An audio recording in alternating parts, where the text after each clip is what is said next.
Não, então você combina com ele a resposta para você. Gente, começando aqui, estamos na Parabom. Boa tarde, estamos aqui ao vivo na TV 247, hoje entrevistando o presidente Lula. Quem participa comigo, Leonardo Atucha, Paulo Moreira Leite, nosso colunista, Leonardo Estopa também, nosso colunista. Lula, muito obrigado pela entrevista, muito obrigado por tudo. E a gente já quer, como o tempo é curto, te pedir um balanço dessa caravana. Hoje é o último dia, depois de 20 dias aqui pelo Nordeste, terminando em São Luís. Ora, a caravana, ela atendeu às expectativas que eu tinha quando pensei em fazer a caravana. Primeiro, medir o nível de vida que as pessoas estão vivendo hoje, depois de passar por um período em que houve a maior inclusão social do país.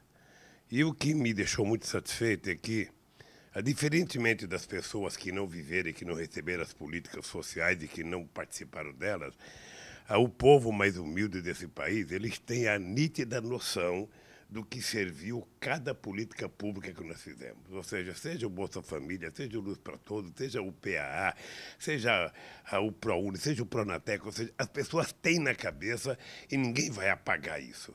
Essa é a primeira coisa. A segunda coisa que eu queria provar é que a grande imprensa não faz a falta que eles pensam que faz. Não passou no Jornal Nacional. Mas ele pensa, eu já não tinha passado a primeira que eu fiz, essa também não passou, e certamente muita gente assistiu a caravana, participou da caravana, compartilhou da caravana, sem precisar do meio de comunicação. Ou seja, aos poucos a gente vai mostrando que se os meios de comunicação quiserem ser respeitados, eles têm que ter muita seriedade. Quero fazer uma pergunta o seguinte.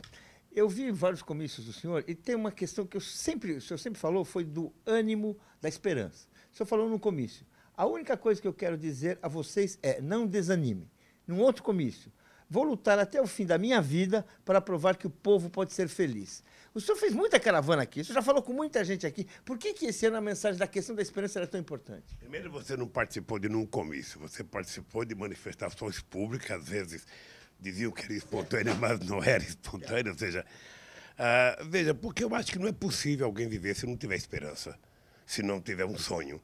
E eu não quero que o povo desanime, eu acho que o povo tem que acreditar que da mesma forma que ele conseguiu conquistar muitas coisas no período 2003 a 2014, ele pode conquistar.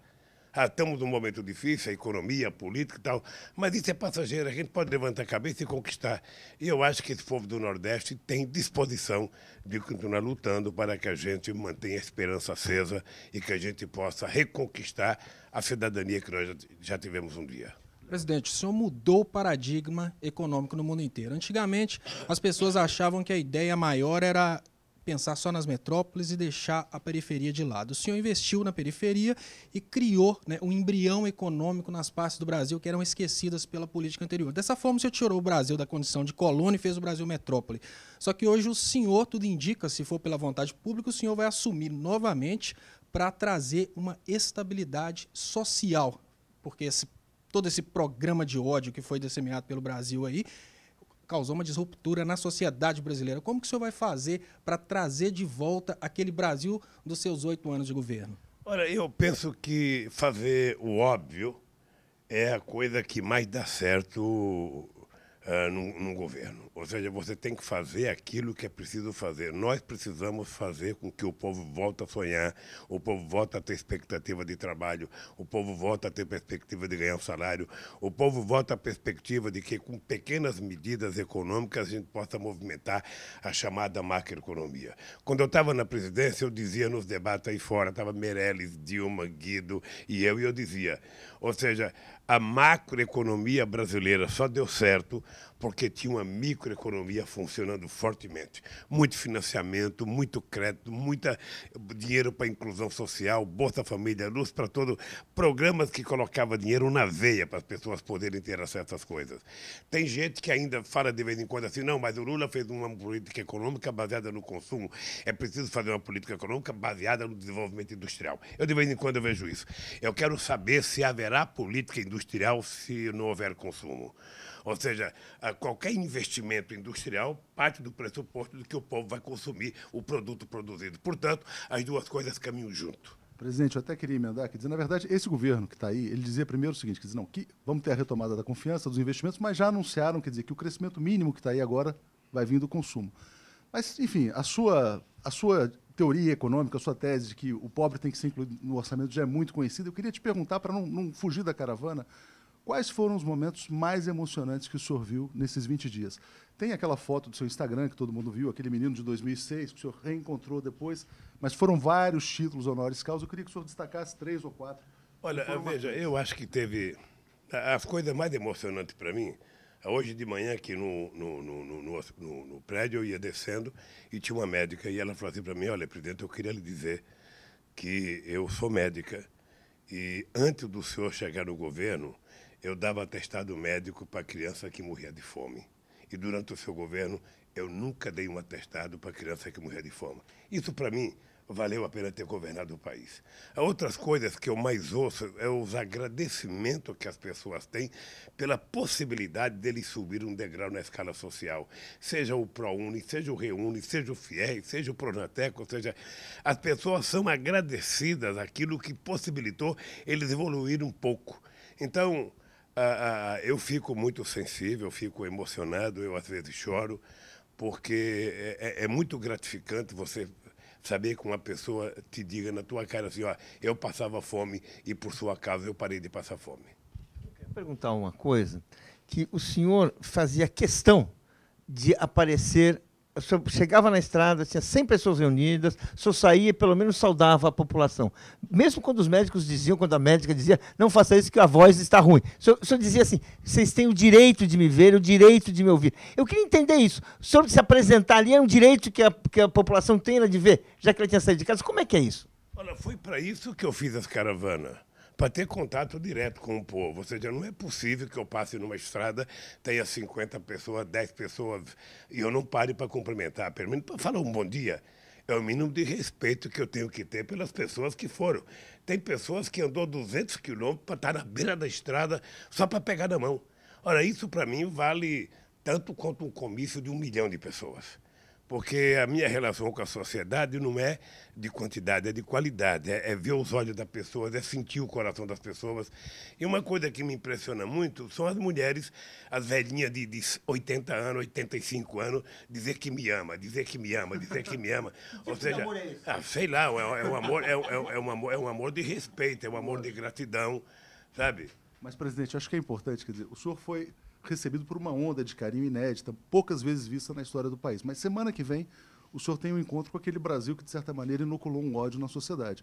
O senhor tem um encontro com o judiciário, tem um depoimento. Como é que vai ser esse contraste? Quer dizer, do Lula que foi abraçado pela população e agora tem mais um depoimento, todo aquele estresse? Quer dizer, como é que o senhor está se Eu preparando? espero ser abraçado pelo Moro. Deixa eu te contar uma história. Eu trato isso relativamente tranquilo pelo seguinte. Eu tenho consciência da minha inocência. Eu tenho consciência da situação que eles estão vivendo. Veja, o Ministério Público criou uma nave-mãe mentirosa, que é a história do PowerPoint. Sabe, aquela história não se sustenta nem no reino da fantasia. E, a partir daí, eles começam a tentar colocar tudo dentro daquele PowerPoint para tentar mostrar que eles estavam certos. Então, veja, eu estou muito tranquilo porque eu quero que eles provem algum desvio na minha vida. Eu quero que eles saiam do processo de ilação e passem ao processo de concretude.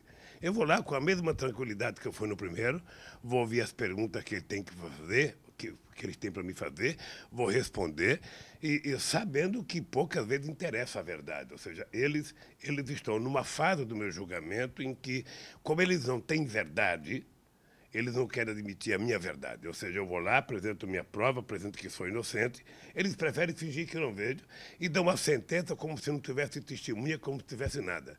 E eu vou levando. Eu tô mais naquela música do Ronaldinho. Deixa a vida me levar e vou com muita tranquilidade porque eu sei da minha honestidade.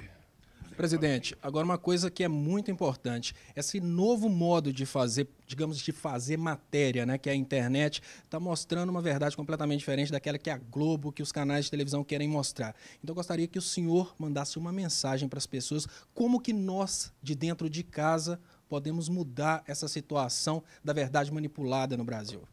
Olha, eu acho que a internet ela vai, com o tempo, fazer com que os meios de comunicação não pensem que são donos da verdade e deixem de agir como se fosse dono da verdade. Ou seja, são milhões de pessoas que, por N formas, eles conseguem ter acesso, se não a toda a informação, a metade da informação, a um quarto da informação, mas são pessoas que estão obtendo coisas e, o que é mais importante, estão interagindo com a informação, estão dando seus palpites, e ao pouco a televisão vai percebendo que não dá mais para fazer televisão mentirosa, em que a notícia, sabe, não tem compromisso com a verdade, a notícia tem interesses políticos do dono do canal de televisão. Eu acho que isso vai desaparecendo aos poucos. Essa caravana, uma das coisas que eu terminarei, sabe, chegarei em São Paulo dia 6 tranquilo, é o seguinte: essa caravana provou que é possível o povo ter informação sem precisar da Rede Globo de televisão. Um mundo sem Globo é possível. Mas a gente tem uma última questão colocada aqui. Muita gente fala, presidente, quer dizer, que o objetivo dessa caçada judicial é banir o senhor da vida política, é mandar ali para um desterro numa ilha perdida. Se houver, por exemplo, essa condenação, esse banimento, e o senhor conviveu com o povo brasileiro aqui durante 20 dias, como é que o senhor acha que o povo brasileiro reagirá e como é que o senhor acha que o povo brasileiro deveria reagir? Não, eu não posso dizer como é que o povo deveria reagir, porque eu acho que o povo tem que reagir de acordo com a sua consciência. Eu espero que o povo acompanhe, que o povo tenha as informações necessárias para que o povo possa fazer o julgamento meu, do juiz, e de quem quer que seja. Eu tenho dito para o povo que a única coisa que eu tenho para oferecer para eles é a minha inocência. Tá? Eu, se tiver alguma culpa, eu não teria coragem de olhar na cara desse povo, como eu olho na cara desse povo, de beijar uma velhinha chorando, como elas vêm, às vezes, com 90 anos de idade. O meu compromisso com a verdade não é de hoje, não. É de muito tempo. Quando eu era metalúrgico lá em São Bernardo do Campo, eu dizia: a única coisa que eu tenho certeza que eu não vou fazer para vocês, jamais é mentir para vocês. E eu não vou mentir para o povo brasileiro. Perfeito. Presidente, muito obrigado. A gente tem um tempo muito curto. A gente sabe que o senhor tem agora um evento aí para participar, para fechar a caravana. E eu queria pedir a todo mundo que acompanhou para curtir a nossa página no Facebook, Brasil 247, se inscrever no canal no YouTube também. Enfim, vamos ter outras oportunidades, se Deus quiser. Fazer uma entrevista mais sabe, longa, né, presidente? Mais densa. Do tamanho do perguntador e do tamanho do entrevistado daqui para frente. Muito obrigado, presidente. Obrigado. Obrigado a vocês. Caraca, 10 cravadas. Os caras mandaram 10 minutos, hein, presidente?